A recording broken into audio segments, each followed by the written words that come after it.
I think Minha is a Cinderella story, which I think if there's anyone who's going to be an inspiration to actors, it's got to be Minha. Because I think being an actor has got to be one of the toughest, it's a tough road, and writers are almost behind there a little bit. But, when Minha came in, she had very little on her resume, right?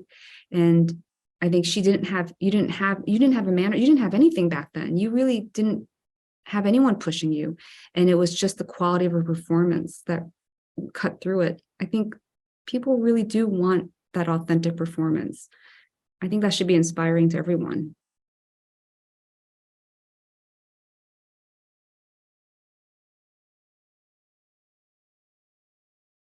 Welcome to the SAG-AFTRA Foundation's Conversations at Home program. I'm Steve Greene, writer at IndieWire, and today's moderator. Thank you all for joining us today. We really appreciate it. At the risk of starting sort of too broadly, where does this process start for you? First, for Soo, Mary, and Michelle, what are some things that you want to know to try to lock in as soon as possible when you start this process? I'll just start and say, I don't know if Mary and Michelle feel this way, but for me, the learning curve was huge. I think I was a little bit naive, I'll admit, when we first started this process, what it would involve, what a multi-country search would involve, especially involving so many different languages. And it was just lovely to be able to bring this team together because we all learned a lot together. Yes, I agree. I think it was quite an undertaking. It was a real adventure, particularly during the pandemic. And but it was a great learning experience. And having Soo Kim help us in Korea was beyond, key in almost everything we did.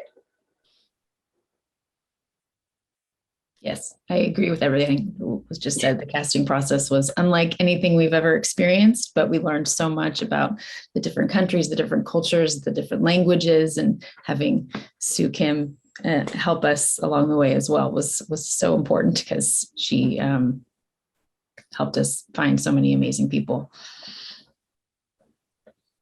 And for Soo Kim, I don't want to leave you out as well. What were some of the things that you started off with this process right away? What was sort of the first thing that you wanted to really to start off with this process, I guess? I have to admit, I didn't know what I was walking into. But it's a great story. And I had Mary and Michelle, Soo, of course, like everybody has been mentor to me in the process as well. So I was very glad to work and collaborate and learn from the people who really understands the value of the story. And the journey was challenging at times, but I think we had the same goal to find the right person, the perfect fit for the character. And if people had different opinion about what fits best for the character, it would have been tougher.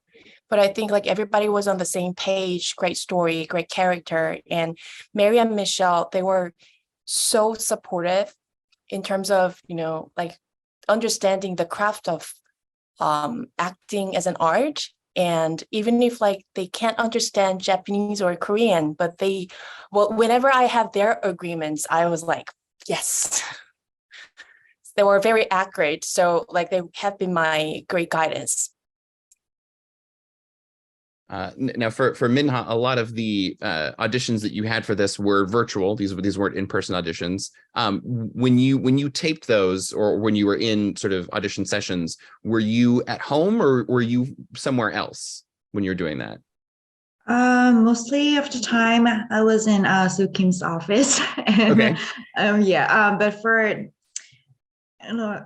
back in the very first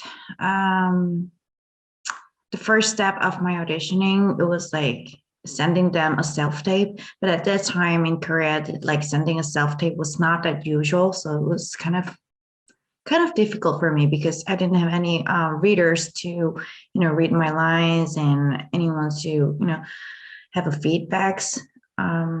But after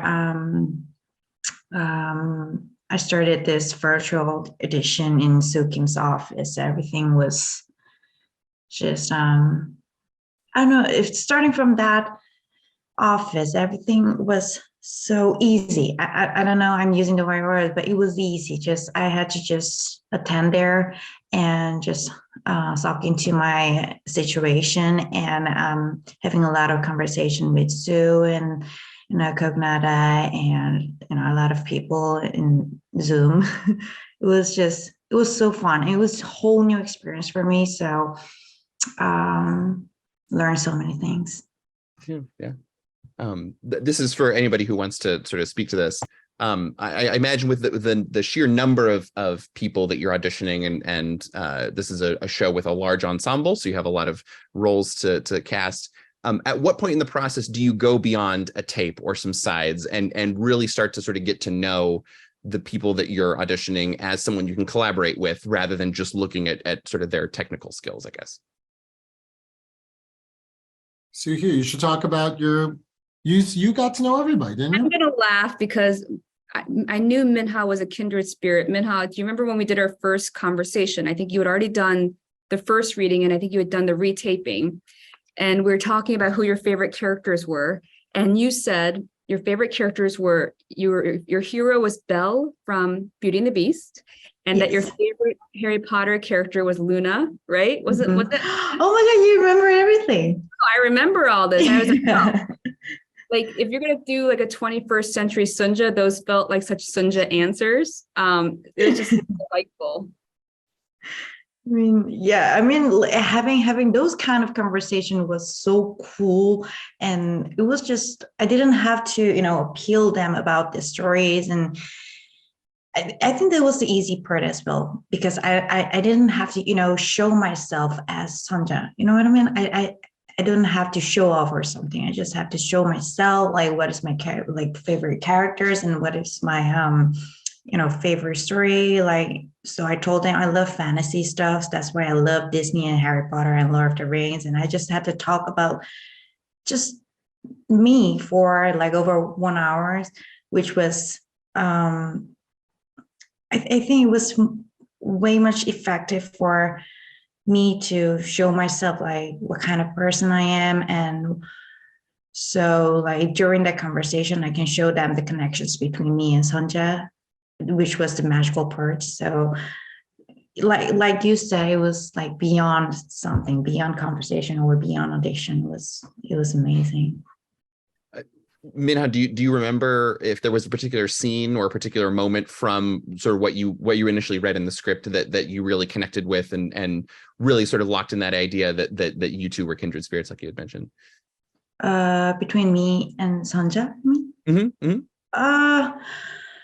Wow, there were so many scenes and so many situations that I could have a link between her and me, but especially when Sanja talks with Yangjin, those parts, like almost every parts of that, just naturally showed the biggest connections between her and me. I just to be honest, I don't have to think much. I just feel so many things, so I can be honest, and I just had to express whatever I feel and whatever I think. So, and of course, those actors and actresses on the set helped me a lot to just be myself and be Sanja and to just exploded. So but especially almost every part where I speak to Yangjin. Yeah, I think that's the most biggest connections I felt with her and me. Definitely. Soo Kim mentioned up top of maybe not realizing exactly what what she was getting into. But I guess this is a question for anyone who wants to answer it. Having gone through this process and having made this season and with everything that involved, if you could sort of go back to talk to yourself at the beginning of this process, is there a piece of advice that you would give that version of yourself? Sort of a little detail or something you learned along the way that you'll be able to take with you going forward, but maybe at the beginning of this process you didn't have.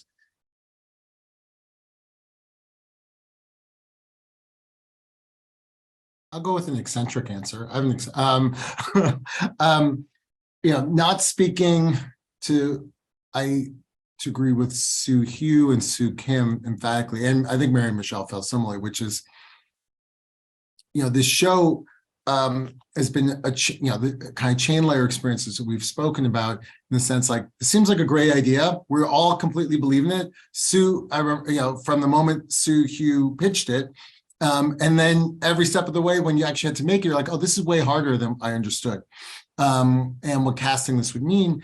And what was kind of incredible was, I'm an English speaker, so and speak a couple of other languages poorly.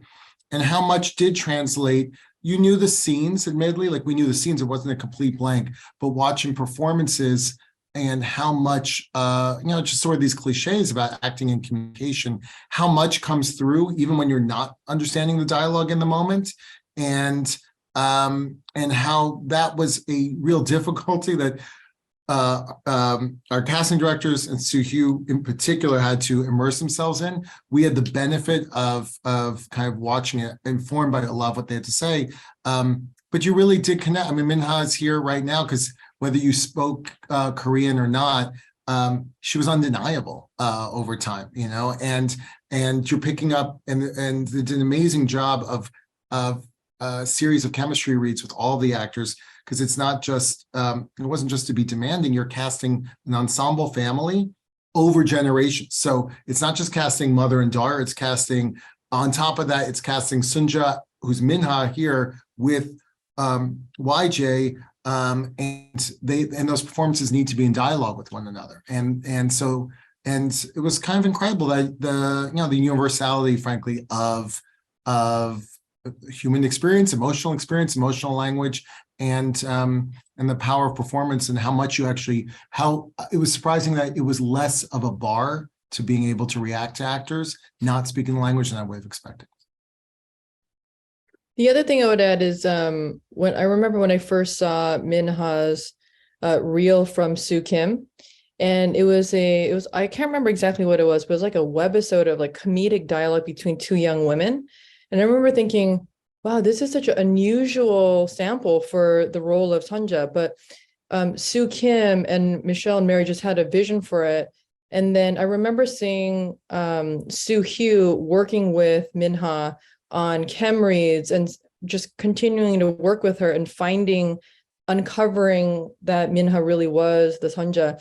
And I remember seeing the 3 chem reads that she did with 3 different actors and her 3 different responses. And it was unbelievable. And just more and more with Soo Hugh and Su Kim and the team working with her, it just became that undeniable role that Michael's talking about. And then this show is really this huge ensemble. You have national treasures like Yoon Yo-jung, Min Ho Lee, all the way to experienced but still discoveries like Jin Ha and Solomon. And Jin Ha I remember right before the table read with Apple, there was a conversation about, wow, Solomon is such a difficult role because he truly is the trilingual speaker of the bunch.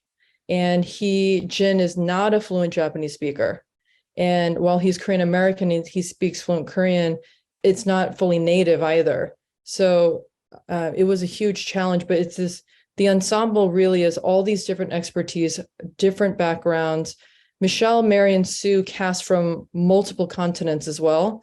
So it's an incredible cast that, as Michael mentioned, that Soo Hugh created these multiple timelines. Even in the pilot alone, there's not just 2 timelines. There's more than that. And so weaving all of that together, and then of course, Soo Hugh in the editing process of making sure that there's still a dialogue between everything. And of course, it starts with the actors. And I guess kind of drafting off of that, I wanted to talk to Mary and Michelle and Su Kim about this. The idea of casting people at different ages. I mean, obviously, you're trying to look for people who resemble each other. I'm guessing that's key. But what other qualities do you look for to sort of see how people match a character over the course of different ages of their life?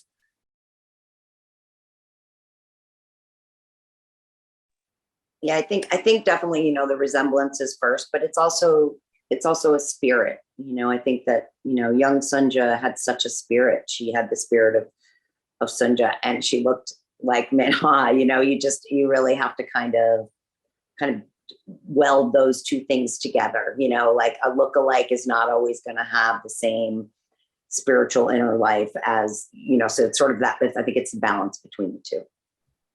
It Michelle, helps if a young child can cry on cue. Soo Hugh, someone talk about her a little bit. She was incredible. Our young Incredible. Sunja. It was really something. Sue, maybe Soo Kim too. You found her.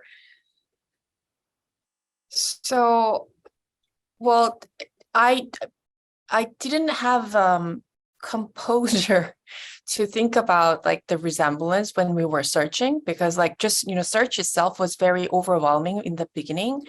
But yeah, I think I absolutely what Mary said, like the spirit that the talents understood about the character that they were asked to read, that their approach, I think that was the key to the resemblance. I think how they like their love about the character. Oh, the youngest son. Yes. Okay. I'm zoning out. Yeah, she was amazing. I think like out of all three Sanja, she is the most ambitious one.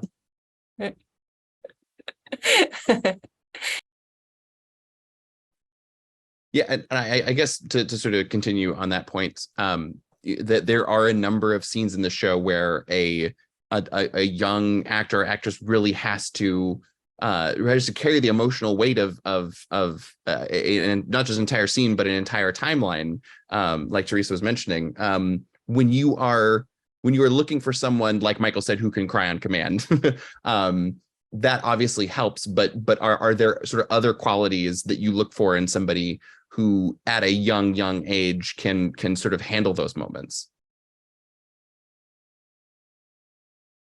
Well, Sue, I remember when you sent us a tape for Noah at age 8. I mean, that was pretty incredible. I think something that we always looked for was someone where you didn't feel the muscles of acting moving, right? Those are the seams that you want to hide. And I think with child actors, just because they want to please, they're, if you're an 8-year-old kid who wants to be an actor, that's your natural modus operandi, is like, please like me. And you can tell the ones who sort of are separate from the rest are those who said, no, this is who I am. And I think Yuna and all of our child actors really had that, like, I'm here quality about it. And I think the undeniability factor that Michael talks about, they had it all. And Minha, you have a number of scenes with younger performers. Do you have to approach those scenes differently, or is the key to making that work approaching it like you would any other scene with any other kind of actor? Well, with Jejun, who played Noah, young Noah, I remember I talked with Justin about like, how can I feel as a mom, as a parent, because, like, as long as I could, I was trying to approach to the feelings of parents. It's so hard. It was very difficult for me to, how can I feel as a mother? But as soon as I see Jejun on the set, I just, that worries melted all of a sudden as soon as I saw him, because, he's just 8 years old boy. And like, he was just keep calling me a fake mother. And they really did help me a lot. And he was one of the biggest things I appreciate him is that he just followed me a lot, and he helped me to feel as a mother. So there was nothing much more like different ways to approach to the young actors or actors, but and especially for me, I didn't have any chance to work with Yuna because obviously she's me. So, but whenever I meet her off the set, she's bright, smart, and she inspired me a lot. She's way much professional than me. So, oh my gosh, she is so incredible. I learned so many things from her, and of course with other actors and actresses and said they're so flexible, they're so easy, and they just had they had a big capacity to, you know, embrace me, and they always told me, just do whatever you want. So, which made me to exploded way much than I expected. But Minha, can I tell you one of my favorite memories? Remember very early on when she was talking about being a mother, Minha asked me, like, so what is giving birth really like? Oh, yeah. Okay, let's go there. And I think we had this really intense conversation of what birth was like. And the look of horror on your face when we had finished the conversation was like, that laboring scenes, it was the most difficult scene for me to prepare, and I just found all the documentaries and like I found all the videos in YouTube, and you know what, it's so hard for me to actually feel the pain of it. So just I asked Sue, like, how does it really feel? And she says it's like thousand, hundred, I don't know, way much painful than the pain of your periods. So I couldn't imagine that, but she was talking to me that after you get your baby, it is so exhausting that you cannot even see their face and be happy about it. So when I was imagining like me giving birth to my baby, I totally agree with that, because even on the set, and I was screaming and like I was sweating, it was so exhausting. I didn't know why, but I was faking the pain, but still I could feel the pain because I was like screaming. I was like doing everything like crazy, and it was really crazy. But as soon as I get my baby, I feel different. Like I was so sensitive and so intense, so I just wanted no one to touch my baby, even she was not she was she, even though she has to be Noah, but she was she. But it was a weirdest experience for me, because I just met her for 20 minutes and I could feel like her temperature and her sweat, and even it was a performance. It was really intense and very weird for me to feel the motherhood. Yeah, and the conversation with Sue helped me a lot. That she couldn't explain her pain as well. I mean, you know, so yeah, I could remember the conversation that we had. Like, it is so exhausting that you cannot feel any happiness right after you get your baby. It was so shocking for me, and it helped me a lot. Yeah, I guess going back a little bit to what Minha, what you were saying about you and the young actor who plays young Noah, for Soo Kim, Michelle, and Mary, when you are trying to cast families, I understand that like in it's not every project where you get to actually see members of a family in a room together and see how they interact. But especially for this process where you're doing a lot of it virtually, and you're casting from a lot of different countries and a lot of different areas of the world, what are some sort of things that you look for in how certain actors will work together as a family when they are eventually playing those parts together on screen?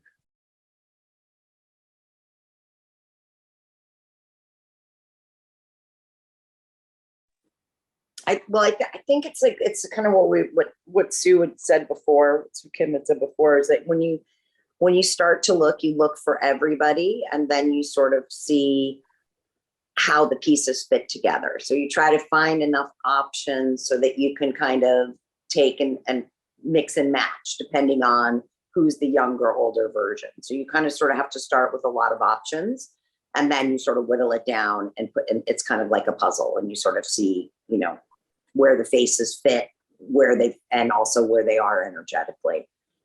And I think with kids, most kids, that it's better when they're not acting. It's like when you actually find the person who's like actually like who have the inside of the character. Yeah. And I personally I'm very visual. So I like to put people next to each other on a document so I can see what everyone looks like together. And we created a lot of those in this process.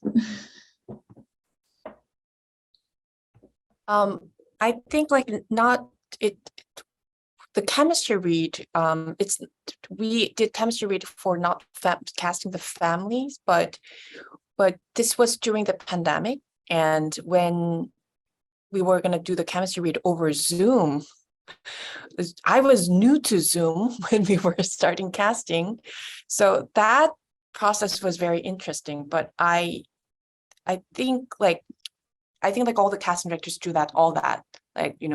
Sometimes you print out the headshot and it's playing the puzzle with their headshots and just revisiting the videos that you liked and to hear their voices, do all of that. And you have to visualize many times in many ways to come up with the best solution, best combination. And it's just not, I think for casting series involves many people's opinion. And I think the process of discussing and narrowing down the list, it just, you have the safe net, and it's not just one person's opinion, it's lots of collaborative talks. And yeah. And Soo Hugh, you're part of a lot of those collaborations and talks. When you are also part of those conversations of casting families and trying to sort of figure out how people will work together, what was that process like from your perspective? Naturally, I think of myself as a pretty indecisive person. I really like to be very sure of things. I don't like uncertainty. I don't like chance. I want to be 100% sure. And with casting, you just can't be, because there's that a part of it is magical. Part of it is just that spiritual, chemical feeling of two people coming together. And so I think a leap of faith is required. And what's wonderful about having this group of collaborators and this group of producers and the actors that we have is the conversations are just, we're just not talking about just about characters, but we talk about, for a show like this, that's an international show that's trying to reach as many of a global audience as possible. What does that mean? It feels like the conversation was big. This question comes from somebody who is watching right now. Any advice or things to consider for SAG actors looking to work in South Korea? To clarify, they describe themselves as a non-Korean American who speaks Korean and adores Korean storytelling. That might be me. There are more opportunities in Korea, to be honest. So in the past, I think it's not only Korean shows going abroad, but the Korean shows itself is becoming more global. There are non-Korean celebrities in Korea. There are more roles written as non-Korean. So I would say this might sound like just, a textbook sentence, but you got to work on your craft first. And I think when you have the talent and when you are true to it, it gets discovered. So, you can't blame Korean writers or directors not writing enough roles for non-Korean, but there are more roles coming up. And I think best performance matters most. Fantastic.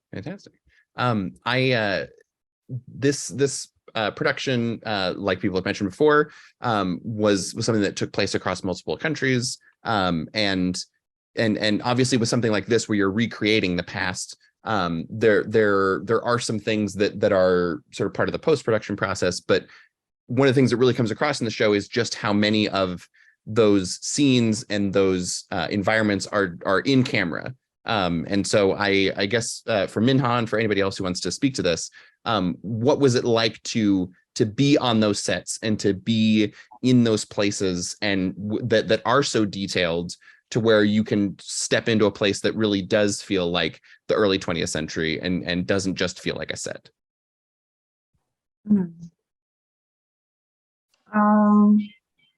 Well, when I was in trailer and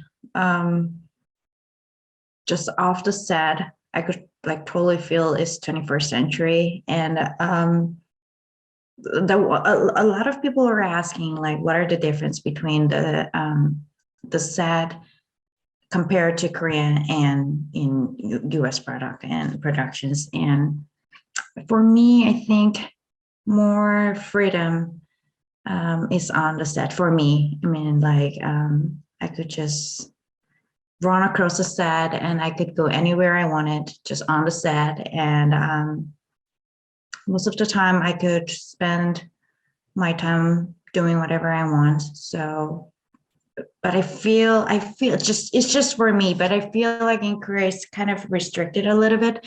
So it was, yeah, there was a kind of a difference between those kind of things, but on set, you know, our just on set and in front of the camera, like our sets were beautiful, and it was like beautifully done for like, and it's like 100 years before ago, like it was during colonial day, and I had to wear my wardrobe, so I just totally feel that I'm on early 20th century. So I was like, I felt like I was on the time machine and going back and forth, and I was in this period. And after I wrap on the day, I just go to my trailer and get my just usual dress, and I go back to my house and have some, you know, bottle of beer. So I think I totally feels like I was just riding a time machine and going back and forth. It was so special experience for me, like talking about that too. I feel like when you're casting people for different times and different timelines, I imagine there could have been some scenarios where someone read for a part in, say, the Solomon timeline, and there was something about the performance or something about the way they approached that they brought a spirit that they may have been better for a part in sort of the earlier timeline. If that happened at all, like was there a case where that happened, or is it you know, do you sort of get a feel for what time period a certain performer like just fits better in, I guess? Well, we really have to give a huge shout out to Steve, who plays Isak in the show, because Steve read for four roles, which meant he had to memorize. I mean, I think we counted one day the number of pages he had to memorize because he wanted us to hear how many pages he had to memorize. But I think it was like 40 pages of dialogue through the course of the whole entire casting process. But I think all of us felt he had something. We just couldn't let him go. We just weren't quite sure which role it was. And Isak was the perfect one for him.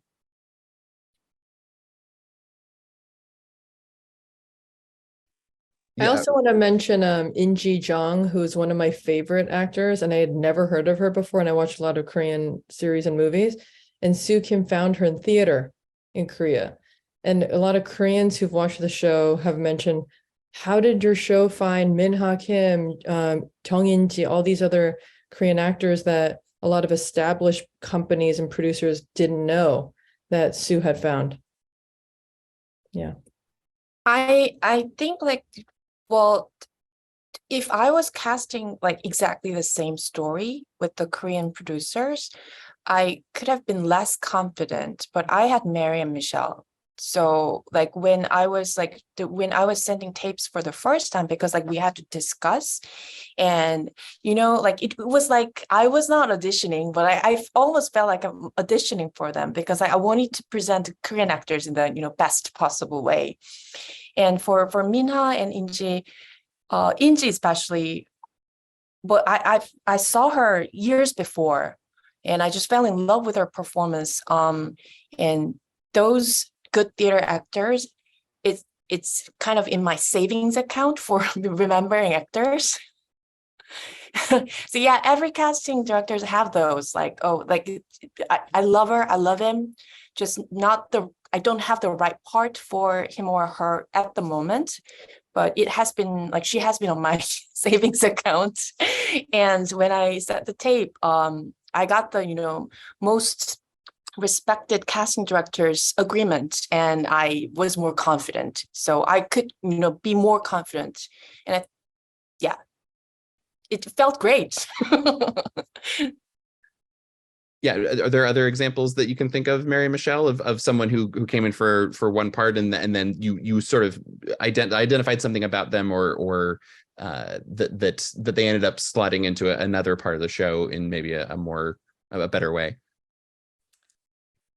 I don't know if there's anyone specific I can think of, but I know that we saw so many people and we kept, there were certain people that had something special that we would like mark, okay, we should keep them in mind for something else, because there were so many roles that we knew that like, okay, they could be right for something else later. So that was really important that all, so many people that we saw were so great, but just not quite the right fit for what we were looking for. So we definitely kept them in mind and brought them back for different roles later on. Mm. And I actually want to note one little thing, because I know some actors are watching this. So it's not exactly about Pachinko, but because like Pachinko, we met lots of actors, and some of them ended up not working on the show. But I know Mary's and Michelle's office, sometimes they are reaching out to them for something else in the future. And I, like we share the list. So yeah. It has happened many times. It's good to know. Yeah. I wonder if there's sort of an extra sort of pressure, given that a lot of these roles and a lot of these characters are sort of designed to have multi-season arcs. You're not just casting for season 1 of Pachinko, you're casting for all of Pachinko. And Soo Hugh, whoever wants to answer that, to the idea of figuring out someone who doesn't just work for right now, but works for 5, 6, 7 years from now? That's a very good question. I think it's interesting as we're casting season 2, we're running into that question of, so many of our characters have now aged because we make a time jump. And I think especially with the little kids, because they grow up so quickly these days. And we're just talking about how we're auditioning for 14-year-old boys. And to me, when you look at their heights, they're so tall already. They're going to age out very soon. And so I think shows like The Crown have given us a lot of boldness in terms of, it used to be that you were with those cast members forever. But when you're casting kids, you just can't. And so what's nice about the time jumps in our story is it also gives us an opportunity not to have to, pretend a 20-year-old is a 14-year-old and really try to stay authentic as much as possible. But, I think especially with the Minhas of our show, there's just something timeless about them and their personalities and their performance. So we're going to stay with them for as long as we can. Before we wrap things up, I did want to take a chance to ask everyone in this panel. This is a SAG-AFTRA audience. These are mainly actors tuning in.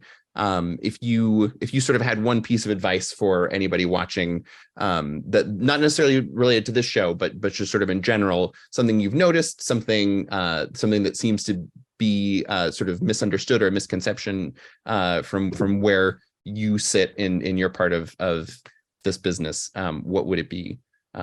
If anyone has any particular ideas to start out with.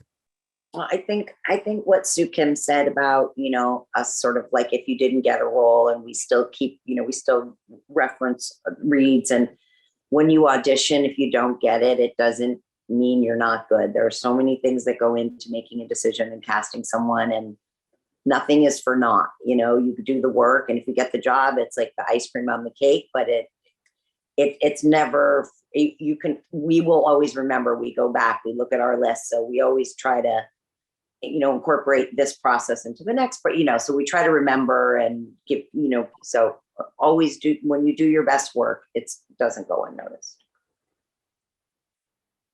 I think Minha's a Cinderella story, which I think if there's anyone who's going to be an inspiration to actors, it's got to be Minha. I think being an actor has got to be one of the toughest, it's a tough road, and writers are almost behind there a little bit. But, when Minha came in, she had very little on her resume, right? And I think you didn't have a manager, you didn't have anything back then. You really didn't have anyone pushing you. And it was just the quality of her performance that cut through it. I think people really do want that authentic performance. I think that should be inspiring to everyone. I mean, for me, but if for Pachinko, for me, I felt like as soon as I started this audition, even though, yeah, it's true, I just did by myself. I just wanted to fight with my performance, but I felt like there were so many people around. Like, I mean, this whole team was trying to help me, not helping like as, you know, the showing things, but I could feel like as soon as your performance is true and we can feel organical connections, I could be confident and I could fight for it. So as soon as you get your confidence about your performance and you know what you're doing and I know what I am doing and like people are believing in me and they're so like crystal clear and they're not I mean, like this whole team were not doing things for their own benefits. I could feel that like they're just going forward for this whole beautiful story. So like Sue says, if something like every work that we are involving in is authentic and we're just doing, if you're aiming for the same things and if we could express something like 100% that we're working on, it can be like the synergy that we are going through will be amazing. So, I mean, what I just wanted to say was just be confident and just go for it. I think that's the one thing that I can talk to. I'll agree with what both with Minha and the casting director said. As a producer, you know, obviously we're all, the horrible thing about our jobs are you say no more than you say yes, right? And so, but the degree to which when people make real choices when they read, it's exciting. It gives you something to, like, that does give you something to say yes to. As Mary said, whether you're saying yes to this specific role matters, obviously, but you know, it's, you notice, you remember, and it's an exciting part of the process, and it's the thing to trust, which is anyone doing our jobs, we all love that moment of discovery and recognition and of art happening.